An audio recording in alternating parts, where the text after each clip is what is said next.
있는데요. 장례식, 제가 시댁에서 가장 힘들었을 때가 언제냐를 물으면, 남편의 외할머니이죠. 외할머니 돌아가셨을 때 장례식이었거든요. 그래서 너무 힘들었어요. 3일 밤을 막 그렇게 손님을 치르는데, 마지막에 되게 충격적인 장면이 돈 계산하는 거였어요. 근데 여기서 똑같은 장면이 나오는 거예요. 음. 그래서 야, 누구는 누구 거냐 하면서 봉투에 이름을 하고 이렇게 어, 어, 건네주는 어, 어. 그것도 되게 좀 인상적이었던 것 사실 같아요. 그 우리나라에 굉장히 어떻게 보면 특수한 장례 문화 네. 실제로 그게 아직도 그대로. 누가 얼마 줬네, 그러면 야, 성공했네, 막 이러면서 평소에 잘했네, 막 이렇게 그리고 얘기를 결혼식 때도 듣고, 그렇고 약간 품앗이처럼 네, 그렇게 해서 이제 뭐 장례 비용이나 이런 것들을 충당하는데 어쨌든 일종의 그것도 다 빚이긴 하잖아요. 네, 근데 이제 저도 그게 인상적인 게 뭐냐면 한 번도 등장하지 않았던 할머니의 여자 형제가 네, 장례식 등장하잖아요. 네, 해가지고 막 울고. 근데 일단은 뭐 딸이 오자마자 우는데 곡은 그렇게 하는 게 아니다. 네, 그 의례 행위에 대해서 네, 뭐 곡은 그렇게 한다. 그리고 곡을 아이고 아이고라고 해야 네, 된다고 감정과 무관하게 네, 행위 자체에 네, 중심을 두고 그래서 일단은 우리가 뭐 상여를 끌거나 아니면 그 앞에 가가지고는 일단 그렇게 형식적인 곡을 하고 막상 돌아서면 또 막 깔깔거리고 맞아요. 약간 이런 그 되게 희극 같은 네. 희극이라고 해야 되나? 그리고 저는 어렸을 때 그 말을 정말 많이 들었는데요. 이제 저희 엄마가 이제 좀 어렵게 생활하고 이런 부분이 있으니까 무슨 일만 생기고 저를 만나게 되면 네가 잘해야 된다. 이 그거. 말, 이 말을 어떤 지나가는 사람이 그 장손을 안 치더니 이제부터 네가 잘해야 되는 기라 하는데 뭐 어쩌라고라는 게 정적이 순간 좀 흐르면서 영화가 다른 시즌으로 넘어가는데요. 저는 그 말도 너무 싫어요. 저도 그 말이 딱 꽂혔어요. 네, 저도 그걸 들어봤고 네, 사실 근데 저는 이제 제 본가 저희 네. 친정 쪽에서는 그런 말을 한 번도 들어본 적이 없어요. 뭐 외가에 가든 어디 네, 가든 이제 그런 부분에서 조금 덜 가부장적이었는데 네, 저도 시집을 가가지고 시집을 가자마자 인사를 하잖아요. 어른들한테 네, 친척들한테. 근데 그러면 남편이 장손은 아니에요. 네, 아, 장손인가? 잘 모르겠네요. 그 남편도 이제 목에 중심이다 보니까 목에서 저희 시어머니는 둘째 딸이기 때문에 또 큰 손주는 아니어서 근데 어쨌든 저희 이제 그 시아버님 쪽으로 인사를 하는데 남편이 어쨌든 큰아들이니까 그럼 큰아들한테 잘하라고 내가 이제 결혼을 했으니 아, 가장으로서 책임을 지고 잘 이렇게 저보고 잘하라는 거예요. 뭐 네가 잘해야 된다. 네가 잘해야 된다. 이 얘기를 그냥 그 속으로 진짜 뭐 어쩌라는 진짜 거야 밑도 나보고 끝도 없죠. 내가 뭘 하라는 거야 도대체 나한테. 그러니까 이게 진짜 전형적인 가부장적인 그거에서 며느리들을 대하는 여성을 대하는 네, 일종의 그 집안의 네, 그 역할이 꼭 뭐 나쁜 의미만은 아니겠지만 뭐 여자가 집안을 관장하니까 네, 이게 굉장히 전통적인 의미의 그분들이 진짜 어떤 생각을 가지고 하셨을지는 모르겠지만 저도 그 얘기를 들었고 저도 이제 그 영화를 보면서 그 얘기 딱 꽂히면서 그 너무 옛날 얘기가 막 이제 소환이 되면서 네, 열이 확 올라오는 맞아요. 거예요. 그래서 진짜 열이 확 올라오면서 왜 그 요즘 이런 얘기 하잖아요. 그러면 우리가 서로에게 각자의 부모에게 잘하기를 요구하잖아요. 네, 그 남자들이 불효자였다가 결혼을 하고 효자가 되잖아요. 그런 경우가 또 많아요. 그럼 그게 뭐 꼭 자기 결혼한 와이프한테 엄마 정말 짜증나는 걸 거예요. 여자들 입장에서는. 물론 여기서 뭐 아들 가진 어머니들은 또 발끈하실 수도 있는데 저는 진짜 이게 너무 뭐 기계적인 게 아니라 상대방에게 요구하고 기대할 수 있지만 양해를 구할 수도 있지만 그건 어쨌든 좀 더 네, 태도가 어, 옳지 않다, 정당하지 않다. 각자 부모한테 각자가 잘하고, 네. 뭐, 자발적으로 하겠다고 하는 걸 굳이 말릴 필요는 없지만, 그래서 저도 결혼하고 제 스탠스를 잡기가 되게 어려운 거예요. 저는 이게 특히 그래요. 원래 하던 건 아닌 것 같은데 뭔가 내가 이 집에 들어오면서부터 하는 것 같은 느낌이 들 때 남편한테 물어봤던 것 같아요. "이거 원래 너가 했어?" 이렇게 물어봐. 예를 들어 전을 부친다. 저는 집에서 전을 부쳐본 적이 없어요. 그냥 가족끼리 먹거나 했었지. 음, 근데 먹지도 않을 전을 이렇게 부치는데 너 원래 할머니랑 같이 전 부쳤냐라고 물었을 때 안 했대요. 그럼 나도 안 해. 그리고 원래 이거 결혼 전에도 했었어? 나 안 음, 했어. 그럼 나도 안 해. 이렇게 돼서 나쁜 며느리가 되긴 했지만 초반에 그렇게 혼란을 겪고 너무 혼란스러웠어요. 힘들어 하다가 이제 시간이 조금 지나면서 네, 자기 스탠스를 잡아가는 네, 여성들이 꽤 많은 것 같고, 네, 요즘에는 확실히 이제 자기 나름의 남편과 뭐 조율을 네, 한다던가, 요즘은 그래도 예전하고 좀 많이 네, 달라지긴 확실히 달라져서. 근데 저는 이제 여러분들이 보시기엔 굉장히 센 캐릭터처럼 보이나, 전 정말 시집에서 열심히 했거든요, 초반에 네, 진짜로. 같이 살기도 했고, 그래서. 근데 이제 저도 만약에 친정집에 있다가 바로 결혼을 했으면 좀 더 이게 달랐을 수 있는데, 수도원 생활을 했잖아요. 네, 수도원은 노동으로 점철된 생활이기 네, 때문에 오히려 그 생활이 시댁으로 가서, 저는 이제 초반에는 저희 시동생한테 그 신고살이 하러 오셨냐고 얘기를 들을 정도로 열심히 했거든요. 음, 그 정도로 청소하고 빨래하고 막 이런 거, 그거를 아무도 그렇게 지금 보지 않지만 했었단 말이죠. 그러니까 그게 이제 수도 생활을 몸에 밴 것 때문에 처음엔 그렇게 했는데, 저도 그거를 한 몇 년 하면서 끝이 없고, 네, 그렇게 해도 서로 행복하고 좋지가 네, 않은 거를 경험하게 되면서, 어느 순간 이제 물론 반란이 일어나고 안 하게 됐죠. 이탈하게 되고, 어, 각자 하자. 지금은 그래서 불편하진 않지만, 남편이 얼마든지 시어른들을 챙기거나 가거나 하는 거에 대해서 전혀 개입하지 않고, 좀 뭐 인정머리 없다고 할 수 있으나 저도 제 어머니 친정 쪽은 제가 알아서 챙기고, 약간 이렇게 분위기가 좀 정리가 된 것 같아요.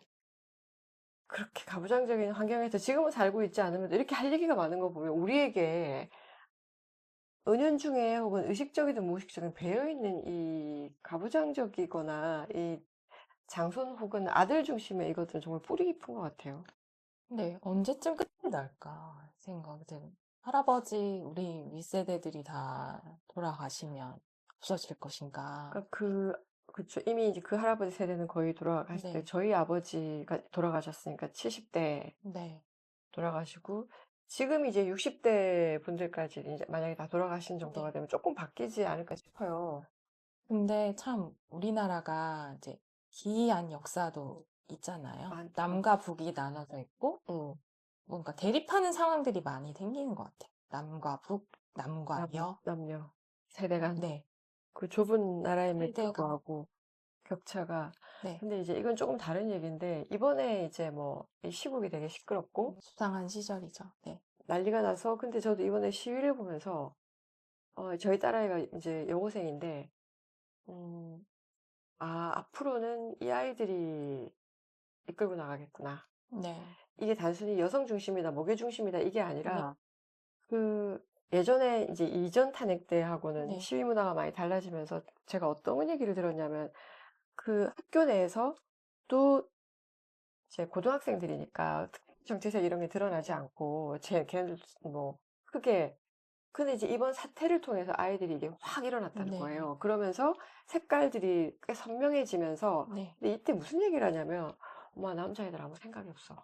어, 남자애 걔네 관심도 없고. 네. 근데 여자애들은 다른 거예요. 네. 다르고 벌써 자기들끼리 여기에 대해서 굉장히 얘기를 많이 하고, 네. 촉각을 곤두세우고 이게 다 거리로 몰려 나왔잖아요. 네. 이게 이제 단순히 정치적인 문제가 아니라, 이렇게 어떤 이 세대들이 네. 우리 때하고 굉장히 다르게 살 것 같은 생각이 확 들었어요. 음, 아, 얘네들은 다르게 살겠구나, 우리랑. 그렇죠.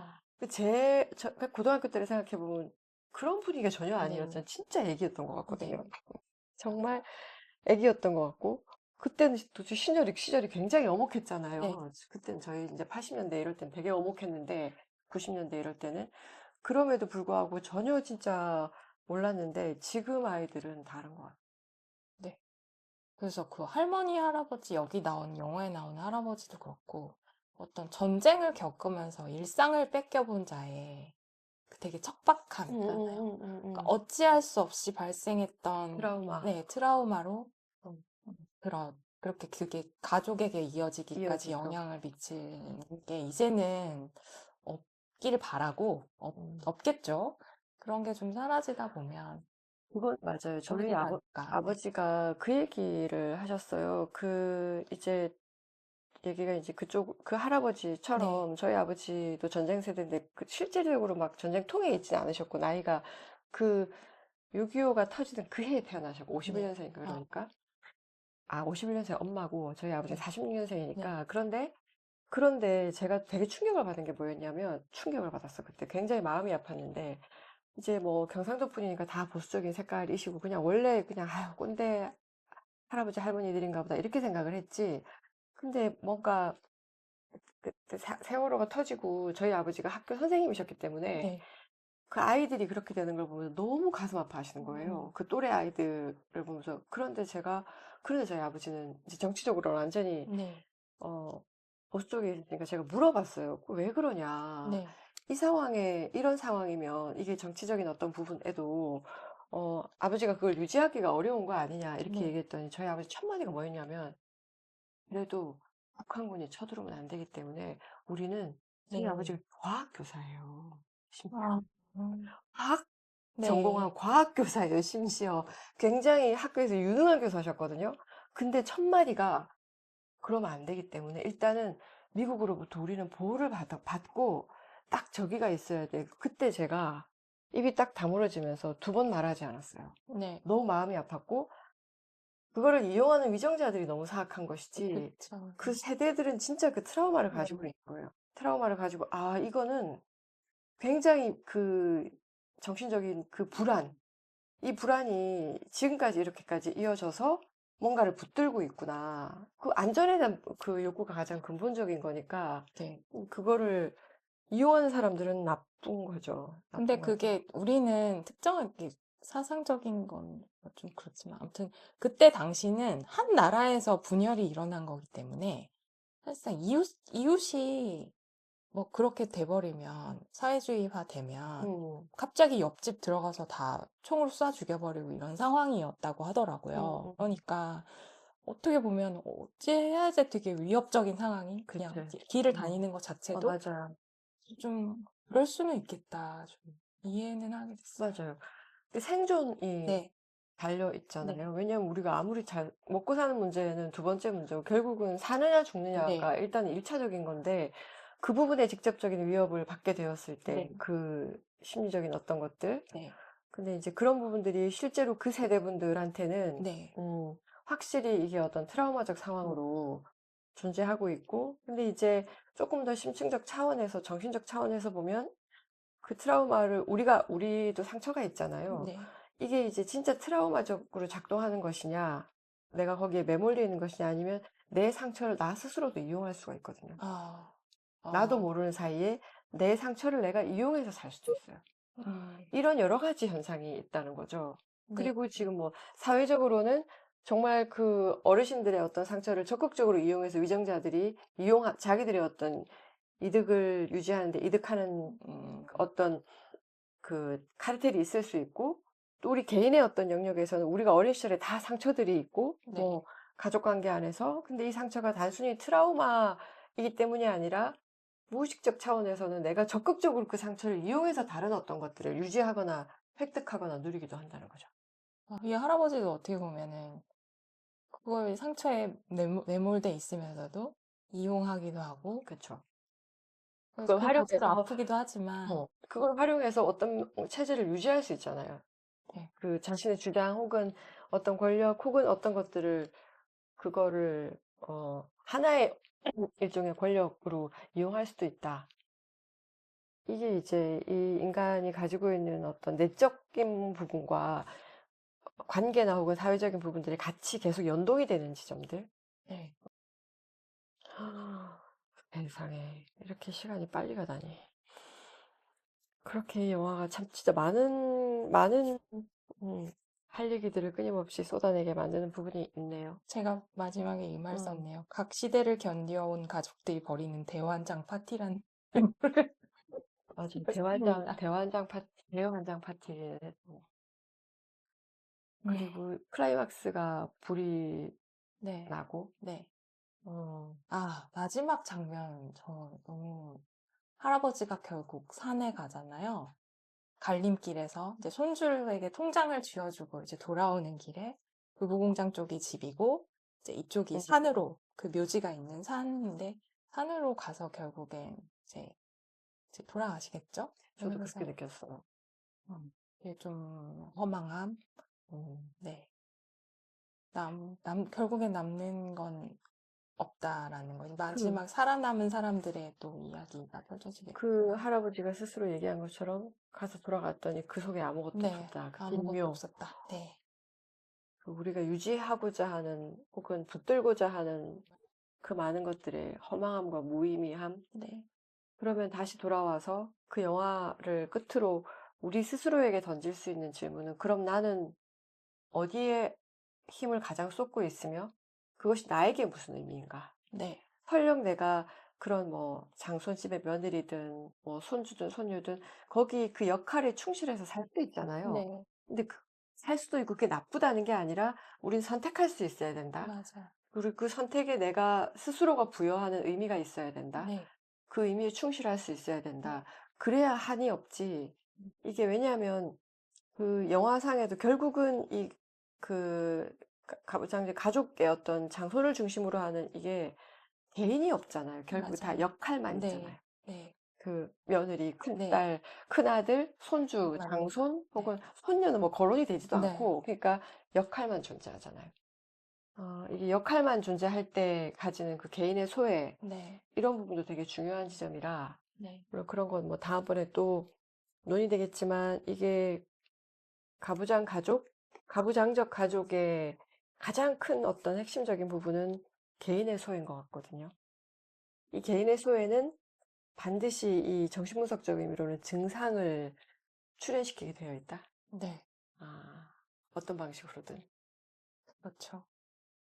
그렇게 얘기할 수 있을 것 같아서 우린 그 질문을 해야 될 것 같아요. 나는 어떤 방식으로 어디에 가장 의미를 두면서 어디에 매몰되거나 혹은 어디에 집중하며 살고 있는지를 그러니까 꼭 그런 가부장이 아니어도 뭐 엄마 역할, 네, 딸의 역할, 아들의 역할 이런 거에 내가 역할 자체에 굉장히 매몰되어 있다면 이건 굉장히 유의미하고 중요하게 한 번쯤 다시 생각하셔야 되는 지점인 것 같아요. 네.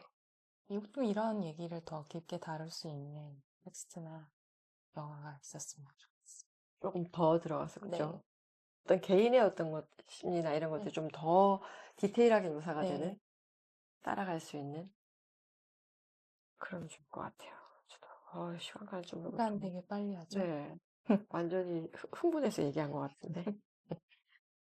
다른 더 얘기는 하시고 싶은 거 네, 없으세요? 이렇게.